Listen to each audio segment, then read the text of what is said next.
সুপ্রিয় শিক্ষার্থীবৃন্দ, যারা আমার ক্লাস অনুসরণ করছো এবং যারা আমার ক্লাস পর্যবেক্ষণ করছেন তাদের সকলকে আমার ইউটিউব চ্যানেল ফিজিক্স চেম্বার ও পদার্থবিজ্ঞানের সৌন্দর্য পেজে শুভেচ্ছা ও অভিনন্দন জানাচ্ছি।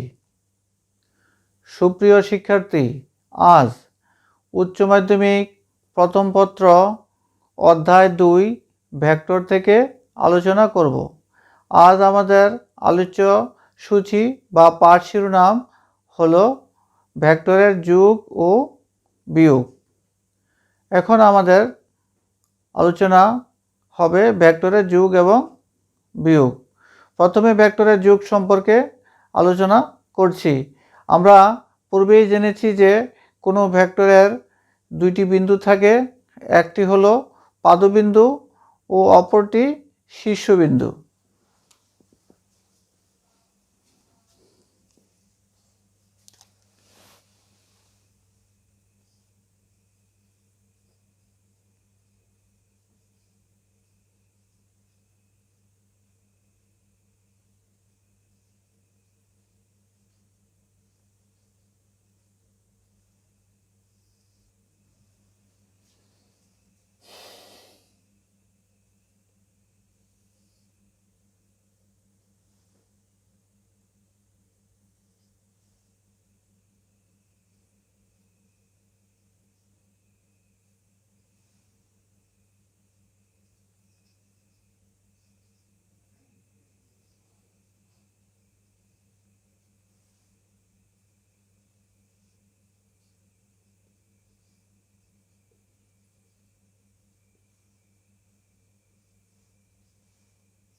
এখানে এ ভেক্টরের ও হলো পাদবিন্দু বা আদিবিন্দু আর পি হলো শীর্ষবিন্দু।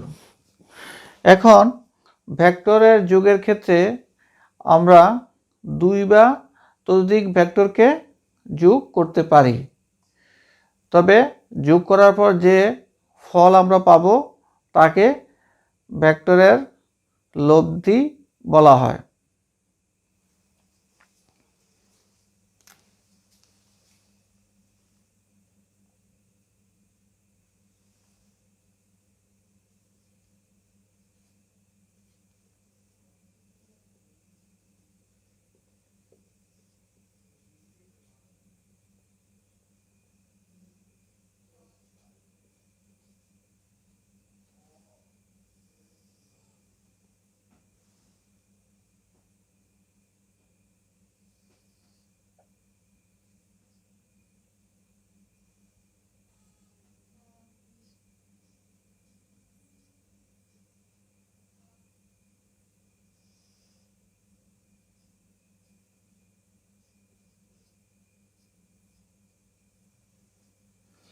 চিত্রে এ ও বি দুটি ভেক্টর রয়েছে।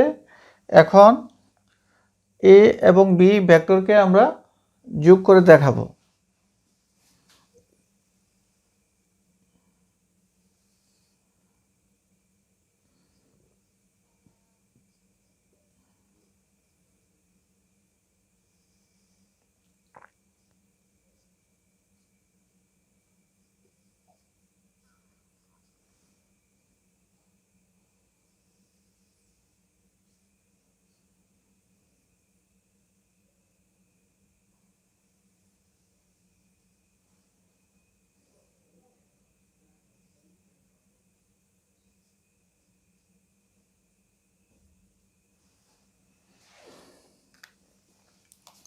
এখানে এ ভেক্টরের শীর্ষবিন্দুতে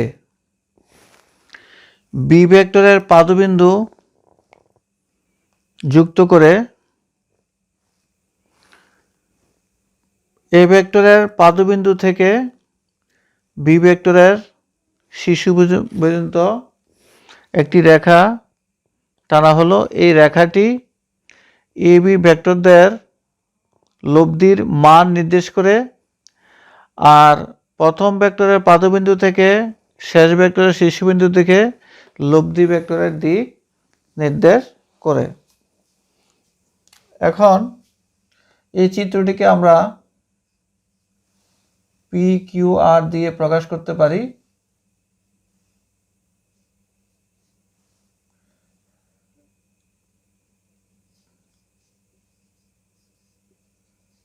তাহলে সি হবে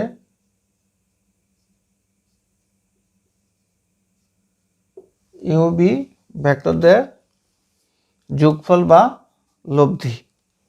এক্ষেত্রে লব্ধির মান হলো পি আর লব্ধির দিক হলো পি থেকে আর এর দিকে। এবার দুইটি ভেক্টর যোগের ক্ষেত্রে এই বিধিটিকে সাধারণত ত্রিভুজ বিধি হিসেবে ধরা হয়।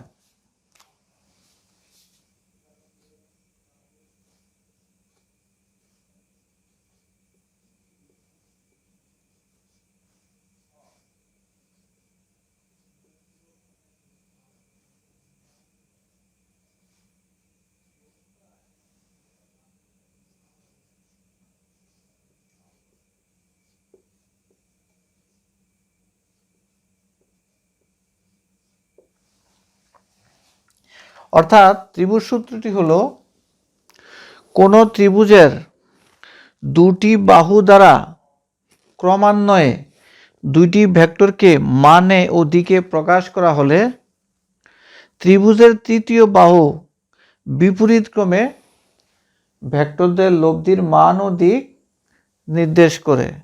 আবার বলছি, কোনো ত্রিভুজের দুটি বাহু দ্বারা ক্রমান্বয়ে দুটি ভেক্টরকে প্রকাশ করা হলে নির্দেশ করা হলে ত্রিভুজের তৃতীয় বাহুটি বিপরীত ক্রমে ভেক্টর দ্বয়ের লব্ধির মান ও দিক নির্দেশ করে, যা ত্রিভুজ বিধি বা ত্রিভুজ সূত্র নামে পরিচিত। এটি দুটি ভেক্টরের যোগের ক্ষেত্রে প্রযোজ্য। ততোধিক ভেক্টরের ক্ষেত্রে আমরা এই যোগের বিধি ব্যবহার করতে পারি, তবে সকল ক্ষেত্রেই ত্রিভুজ সূত্র প্রযোজ্য। এখন তিনটি ভেক্টরের ক্ষেত্রে আমরা দেখাচ্ছি।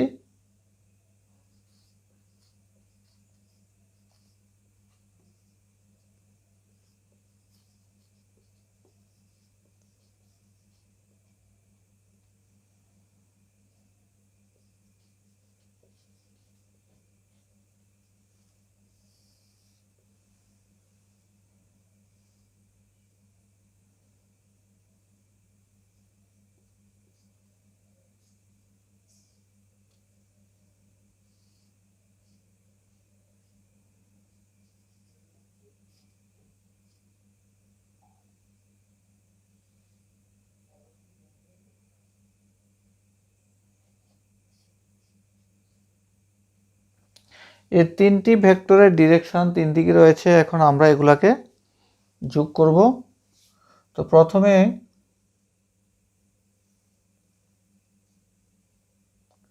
এ ভেক্টর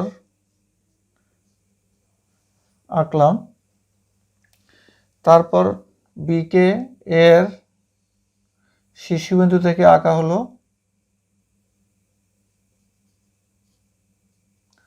তারপর সি ভেক্টরকে বি এর শীর্ষবিন্দু থেকে আঁকা হলো,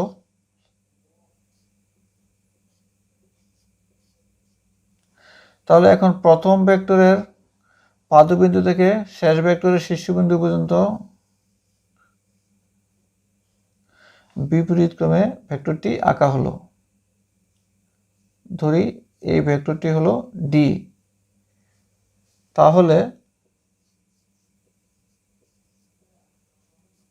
ভেক্টরদ্বয়ের লব্ধি হবে ডি ইকুয়ালস টু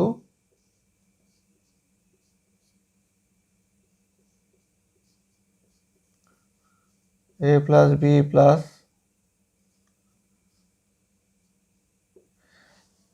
সি। অনুরূপভাবে আরও বেশি ভেক্টরের ক্ষেত্রেও দেখাতে পারি।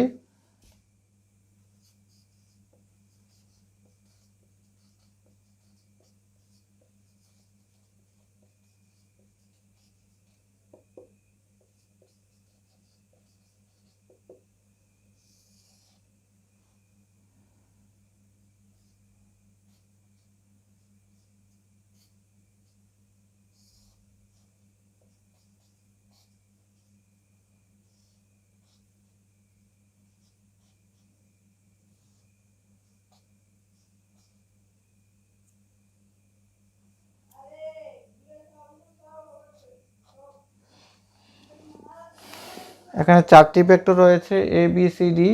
এই 4টি ভেক্টরকে আমরা এখন যোগ করব। এই প্রথম ভেক্টর আঁকা হলো, প্রথম ভেক্টরের শীর্ষবিন্দুতে দ্বিতীয় ভেক্টর আঁকা হলো,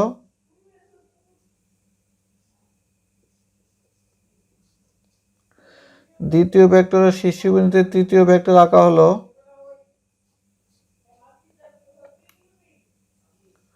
তৃতীয় ভেক্টরের শীর্ষবিন্দুতে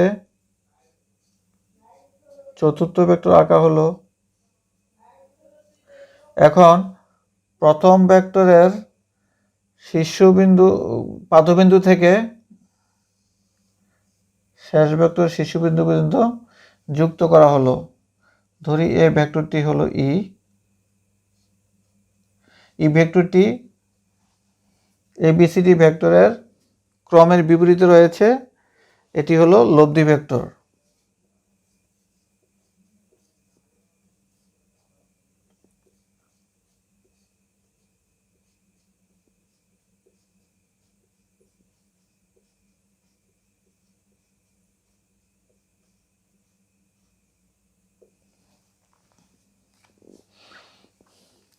এই সূত্রগুলো বহুভুজ সূত্র নামে পরিচিত।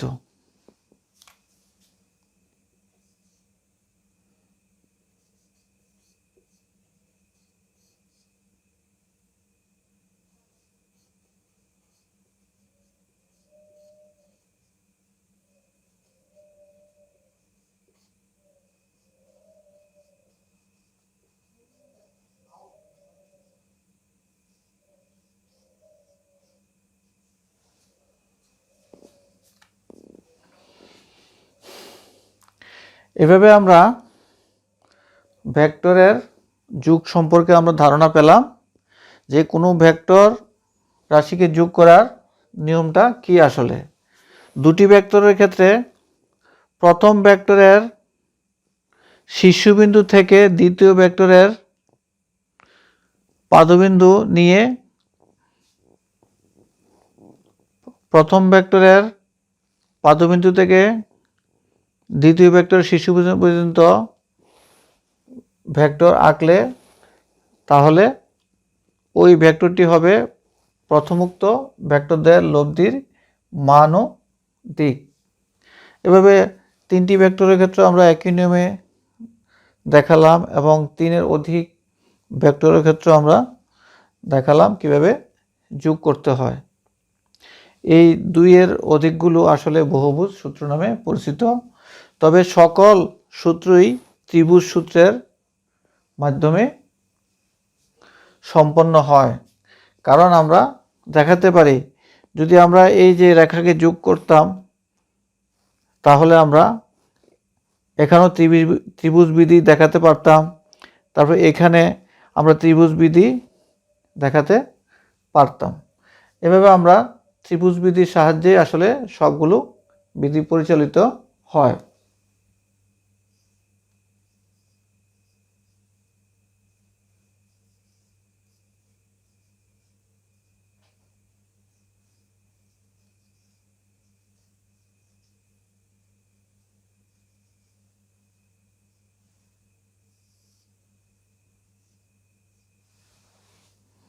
এখন ভেক্টরের বিয়োগ কিভাবে করতে হয় আলোচনা করছি।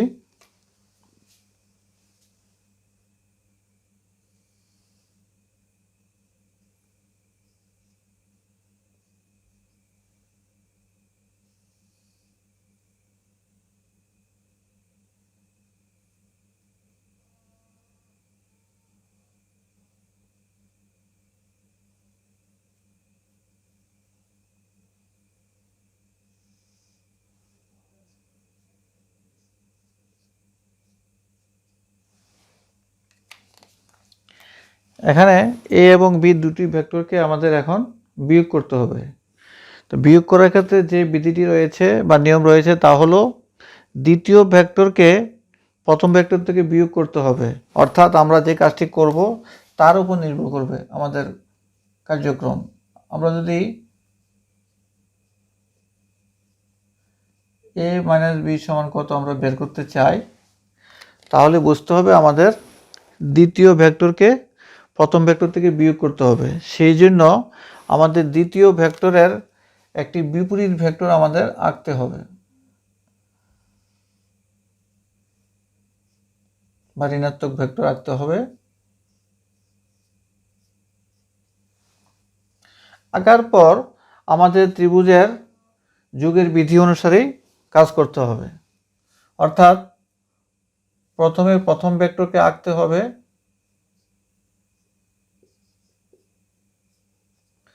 তারপর প্রথম ভেক্টর শীর্ষবিন্দু থেকে দ্বিতীয় ভেক্টরের ঋণাত্মক ভেক্টরকে আঁকতে হবে,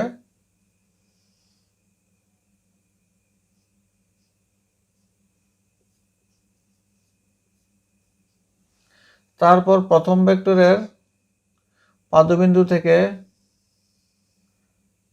শেষ ভেক্টরের শীর্ষবিন্দুতে আঁকতে হবে,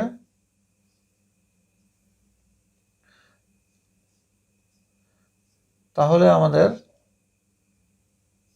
যোগের বিধি অনুসারে আমাদের লব্ধি সম্পন্ন হবে।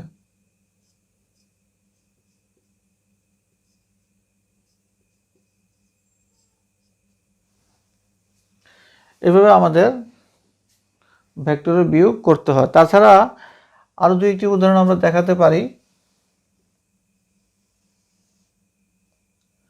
ধরি এটি একটি পি ভেক্টর,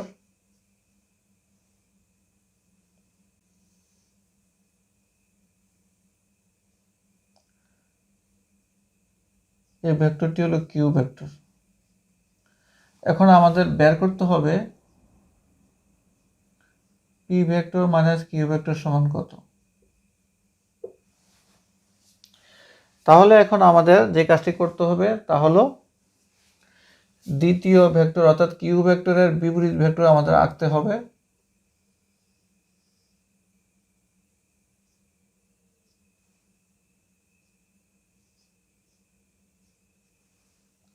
তবে এই আঁকাটি সমান্তরালভাবে আঁকতে হবে।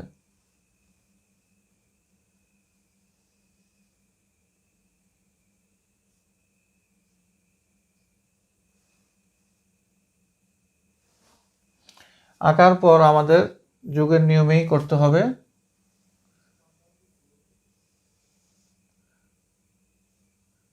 এই প্রথমে আমাদের পি ভেক্টর আমরা আঁকলাম, পি ভেক্টর শীর্ষবিন্দু থেকে মাইনাস কিউ ভেক্টর আঁকতে হবে,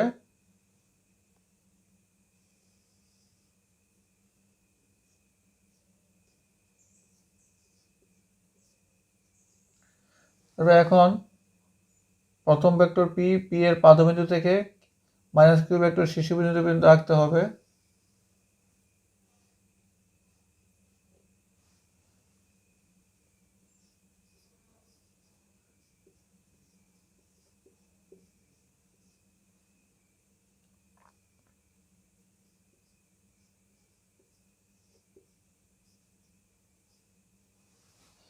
তাহলে আমাদের ভেক্টরের বিয়োগ সম্পন্ন হবে। এখানেও আমাদের যোগের বিধি প্রযোজ্য। এভাবে আমরা যে কোনো ভেক্টরকে বিয়োগ করতে পারি। আমরা আরেকটা উদাহরণ দিতে পারি।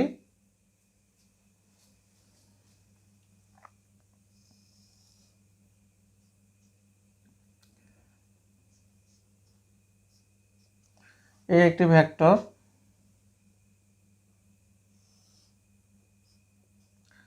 এখানে বি আরেকটি ভেক্টর। এখন যে কাজটি আমাদের করতে হবে তা হলো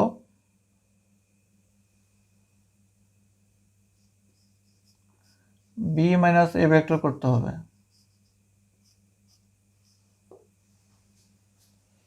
তো এখন আমাদের যে কাজটি করতে হবে তা হলো কি, তাহলে বি ভেক্টরকে আগে আঁকতে হবে, কারণ বি ভেক্টর থেকে এ ভেক্টর বিয়োগ করতে হবে। তো বি ভেক্টর যে ডিরেকশনে আছে আমরা আঁকতে হবে। আর এখন আমাদের এ ঋণাত্মক ভেক্টরটা আঁকতে হবে।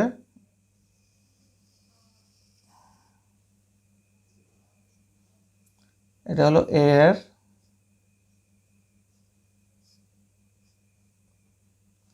ঋণাত্মক ভেক্টর। তাহলে প্রথমে বি ভেক্টর আমরা আঁকবো।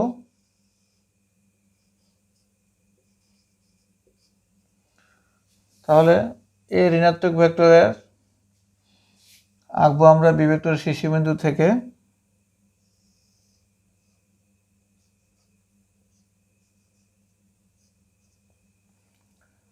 তারপর বি এর পাদবিন্দু থেকে মাইনাসের শীর্ষবিন্দু পর্যন্ত আঁকবো। তাহলে ভেক্টরের ত্রিভুজ বিধি অনুসারে বা যুগের নিয়ম অনুসারে আমরা দেখাবো। আচ্ছা, দ্যাট মিনস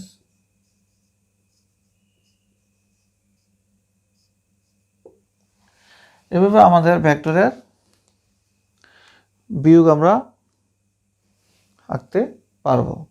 তাছাড়া আমাদের ভেক্টর যুগের আরও কিছু বিধি বা নিয়ম রয়েছে। তা হলো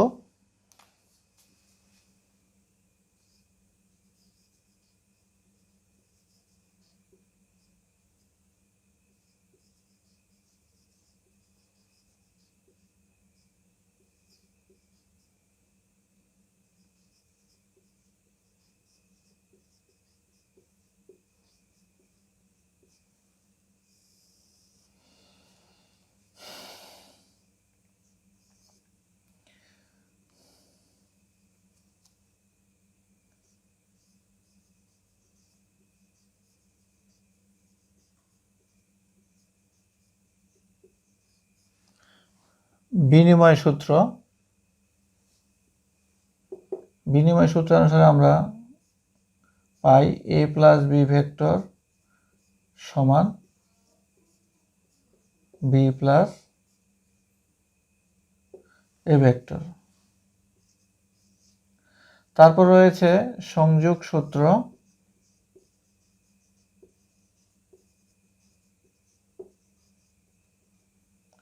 সংযোগ সূত্র অনুসারে এ প্লাস বি ভেক্টর তার সাথে সি ভেক্টর যোগ করলে যে ফলাফল আমরা পাবো বা যে লব্ধি পাবো, এখন এর সাথে বি প্লাস সি ভেক্টরের লব্ধি যোগ করলে একই ফলাফল পাওয়া যায়। এটি হলো সংযোগ সূত্র। তারপর হলো বন্টন সূত্র।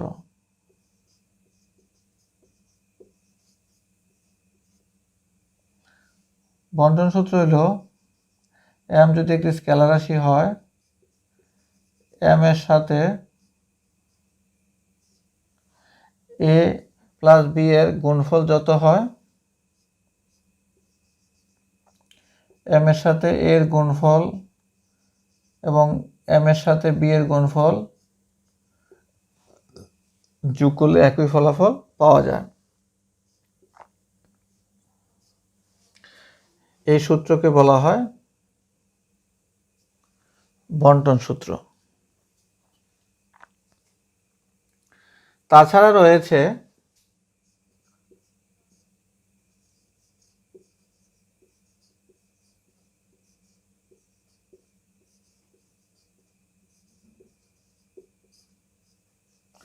সামান্তরিক সূত্র।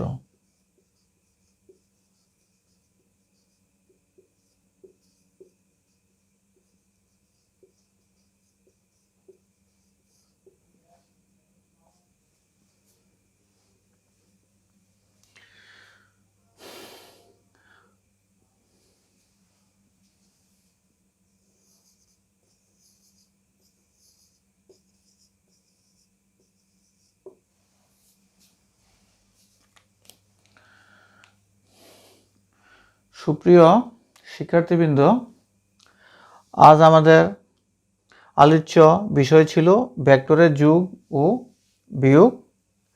আমরা প্রথমে ভেক্টরের যোগ আলোচনা করেছি, তারপর ভেক্টরের বিয়োগ আলোচনা করেছি। তাছাড়া ভেক্টরের আরও যে সমস্ত যোগ রয়েছে বা সূত্র রয়েছে তা আমরা লিখেছি বিনিময় সূত্র, সংযোগ সূত্র, বন্টন সূত্র। তাছাড়া সামান্তরিক সূত্র রয়েছে। আমরা পরবর্তীতে এই সকল সূত্রগুলো নিয়ে আলোচনা করব।